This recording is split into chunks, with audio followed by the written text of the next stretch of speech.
¿Cómo entrenaban los antiguos samuráis? Hoy vamos a hablar de cómo posiblemente entrenaban los samuráis, como lo sé por el poder de la ciencia. La historia deja algunos rastros en la biomecánica y la ergonomía de los huesos encontrados. Si algo nos ha enseñado la arqueología es que los esqueletos de los antiguos guerreros no solo cuentan una historia, sino que también dicen cómo estos destrozaban su cuerpo a diario para convertirse en máquinas letales de combate. Ahora, no vayan a pensar que eran dioses de la katana. Sí eran letales y disciplinados, y tenían una ética de entrenamiento brutal, pero también cometían errores y después de todo ese sacrificio, aún morían en batalla.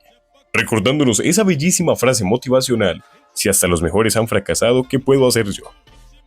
Hay que recordar que los samuráis eran una orden de tipo militar, y si vamos a hablar de ella como deportistas, tenemos que mencionar el biotipo que estos portaban, o la antropometría promedio que llegaba a tener un portador o un usuario de estas habilidades. La altura promedio para este contexto histórico no debía de ser exageradamente alta. Los estudios de restos óseos de los samuráis han revelado que no eran físicamente uniformes, pero había ciertos patrones comunes. Por ejemplo, gracias a la biología comparada, podemos ver que hoy en día existe un 90% de la población Yamato.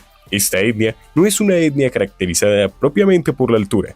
Esto nos demuestra que ya para en la antigüedad, este tipo de patrón biológico debía de ser frecuente, así que no eran precisamente personas gigantes. Sin embargo, por lo mismo era que se les facultaba tanto las habilidades de agilidad. Un individuo, por ejemplo, alto y atlético para estas fechas podía medir entre 1,55 y 1,60 m. Esto sí estaba muy bien alimentado. En algunos promedios no es impensable que se llegara inclusive al 1,70 m en cuanto a los más altos. Sin embargo, hay que tomar también en cuenta que existe otra etnia en Japón llamada Ainu, y esta etnia se caracteriza sí un poco más por su robustez y un incremento en el tamaño.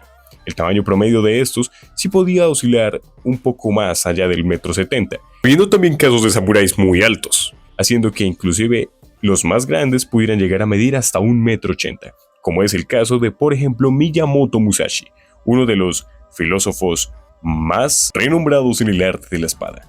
Recordemos que Miyamoto Musashi prácticamente es un filósofo. Para ellos, esto no solamente es un arte, es toda una filosofía. Además, en su antropometría no es extraño encontrar extremidades superiores con un desarrollo asimétrico, especialmente en el brazo dominante, debido al constante uso de la katana y el yumi, el arco largo, tendía a generar una envergadura un poco más amplia. Además de que era mucho más factible que tus huesos se pudieran elongar al estar constantemente intentando proyectarlos hacia afuera.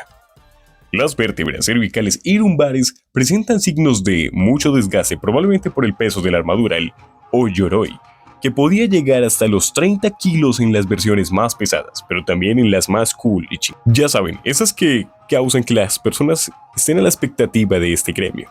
También hay que recordar que por encima de cualquier cosa eran una sociedad feudal, así que mucho de esto radica en causar miedo e intimidación en las personas. La Edad Media no fue bonita, muchachos, no lo fue para nada. Y antes de que digan por qué demonios no nací en la antigüedad para ser un samurái de estos, recuerden que probablemente no serías uno de estos samuráis. Estos eran una élite muy pequeña a nivel poblacional, la cual probablemente era el mecanismo de subyugación que se usaba para los campesinos. Probablemente serías un campesino sublevado por este tipo de élites militares. Pero si tu preocupación es el ejercicio tranquilo, que en el campo sí que era aún más rudo el trabajo. Pero bueno, tampoco vamos a decir que eran unos vagos. Llevaban 30 kilos encima estos guerreros. En cuanto al desarrollo muscular y la composición corporal, el promedio de fibras musculares mixtas, fibras de contracción rápida de tipo 2, para la explosividad y cortes con la katana, pero también fibras de contracción lenta de tipo 1 presentaban un buen desarrollo para la resistencia en combates prolongados y marchas forzadas. Un gran desarrollo de dorsales y antebrazos, además de en el core para los giros con la katana, ya que esta tampoco es que fuera extremadamente liviana. Hay que pensar que este instrumento se tenía que cargar por mucho tiempo. El movimiento del tronco era crucial para golpear con potencia y sin perder el equilibrio. Las piernas tenían que ser resistentes y muy firmes, esas piernas que te causarían esos ejercicios isométricos que tanto te hacen llegar al fallo en poco tiempo. Pero no necesariamente hipertrofiadas. Los samuráis dependían más de la agilidad y la movilidad que de la fuerza bruta pura. Por ello, también encontramos más bien en bruto una capacidad de agilidad y reacción envidiable aún en la actualidad. La conexión neuromotora ojo-mano era bastante refinada y depurada. Pero de seguro te preguntarás, ¿y cómo entrenaban estas personas? ¿Hacían press de banca, levantaban pesas? No, pero lo que hacían los habría dejado con un físico capaz de partir a un tipo por la mitad en una sola estocada. Ya saben, algo completamente envidiable para los esgrimistas modernos, algo que realmente un francés no podía igualar en la actualidad. Por ejemplo, el entrenamiento de combate era el Kenjutsu, la técnica de espada. Sesiones diarias con bokuto, espada de madera o katana real, inclusive en algunos casos, enfocados en la precisión y en la repetición. Técnicas de corte, suburi, realizadas miles de veces hasta que el movimiento fuera casi que automático. Una respuesta instintiva bastante precisa, como si fueras capaz de realizar un cálculo a precisión o un movimiento digno de un cirujano en cuestión de segundos, casi que por reflejo. Era muy común un tipo de sparring de peleas simuladas con compañeros para refinar los bloqueos y los contraataques. Básicamente la biomecánica nos dice que repetían cada corte tantas veces que su memoria muscular estaba en un nivel de ultra instinto. Era técnicamente un haki de One Piece. Pero antes de que piensen que esto era un entrenamiento monotemático, hay que tomar en cuenta el Bojutsu, el entrenamiento con bastón largo. La técnica de combate con bastones de madera de hasta 1,80 m.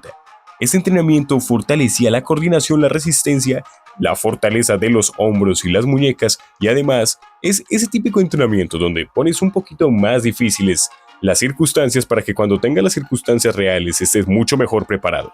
Ya sabes, como correr con peso atrás o inclusive ejercicios donde tienes que esforzarte más técnicamente, aunque el ejercicio en la vida real no requiera de ese tipo de esfuerzo. Como era en una corte de tipo militar, no podemos olvidar en ningún momento que la mayoría de los entrenamientos son manejo de armas. Por ejemplo, el Kyudo, tiro con arco japonés.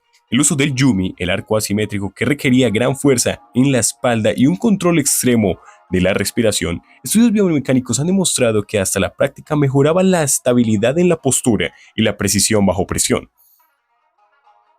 Pero no crean que solamente dependían de sus armas. Los samuráis no solo entrenaban con espadas y arcos. Su preparación física era también intensa y variada. Carreras y marchas forzadas, caminar largas distancias con armaduras pesadas para acostumbrarte al combate, además de cargar peso, y no necesariamente peso pesado, peso útil, pero peso que puede llegar a estorbar, peso que necesitarías para establecer un campamento en una montaña lejana, por ejemplo. Correr en terrenos irregulares para mejorar la resistencia y el equilibrio, entrenamientos con sacos de arroz y troncos, ejercicios de carga y resistencia con objetos pesados, simulación de combate con troncos de madera para reforzar la potencia en los golpes, levantamientos de piedras, el Ishidori, similar al levantamiento de piedras que encontraríamos en, por ejemplo, peleadores de sumo. Ya saben, el sumo es un deporte bastante respetado en Japón y lo es desde la antigüedad. Para ellos, un peleador de sumo no solamente es un guerrero legendario a nivel mítico e histórico, sino que en la actualidad son celebridades de la talla de hoy en día un Messi o un Cristiano Ronaldo. ¿Les gustaría un video sobre los sumos? Por favor, denle a like, comenta y comparte. Además, suscríbete. Esto ayudaría al canal a incrementar su capacidad y hablar de muchos más deportistas de la antigüedad. Muchos estudios han demostrado que este core no solamente depuraba los dorsales, sino que también incrementaba la fuerza en los oblicuos, además de un desarrollo bastante bueno en los flexores de la cadera. Sin embargo, esos guerreros siempre estaban en riesgo letal. Por ende, el entrenamiento mental y la respiración era completamente necesario. No solo entrenaban el cuerpo, un samurái con miedo era un cadáver con armadura. La Zazen o meditación Zen era una práctica diaria de meditación en posición de loto. Estudios modernos han demostrado que esta técnica reduce la frecuencia cardíaca y mejora la concentración en situaciones de estrés extremo, inclusive llegando a proveerte de una capacidad de control de tus propios latidos del corazón. El Misogi, la purificación con agua fría, baños en ríos helados para fortalecer la mente y aumentar la resistencia al frío. Una práctica relacionada con el control del sistema nervioso simpático similar a la respiración Wim Hof.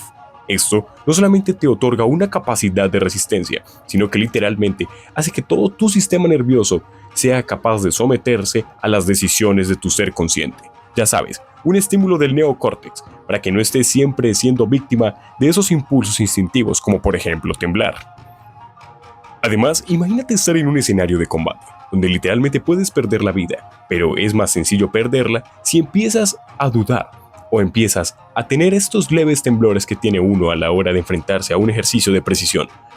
Ellos estaban bastante preparados para ello, y por eso es que someterse al frío es tan importante.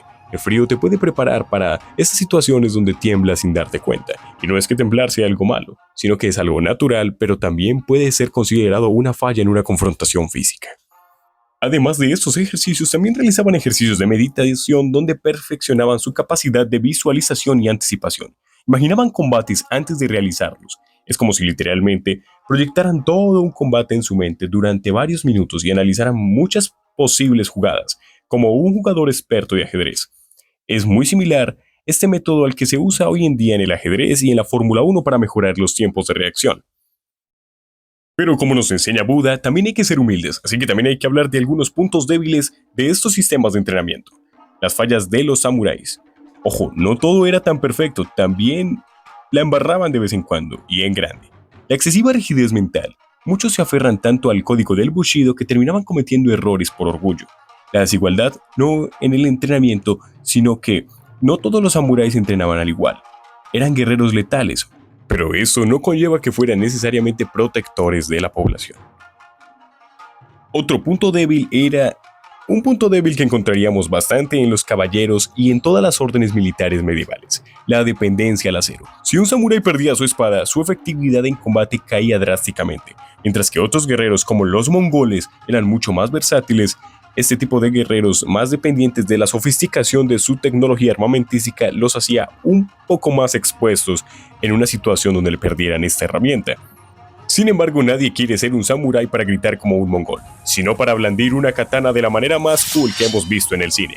Por eso, es que nos recuerda que todos los entrenamientos deben de ser muy versátiles y muy variados. Cada quien tiene su punto bueno, y precisamente el de los samuráis no era necesariamente el cabalgar o el trepar, era el blandir una katana. Y por eso es que te estoy invitando a que, si te gusta el canal, te suscribas, le des al like y compartas. Y que recuerdes, para entrenar como un profesional no necesitas un gimnasio profesional. Simplemente necesitas tener bien aprendido el código del Bushido para que seas una persona honorable y recordar que hoy en día ser honorable afortunadamente conlleva ser una persona que entiende lo importante que es el bienestar de todos. Porque si a todos nos va bien, ¿a quién le podría ir mal? Si el video te ha gustado, por favor suscríbete. Y nos vemos en próximos videos.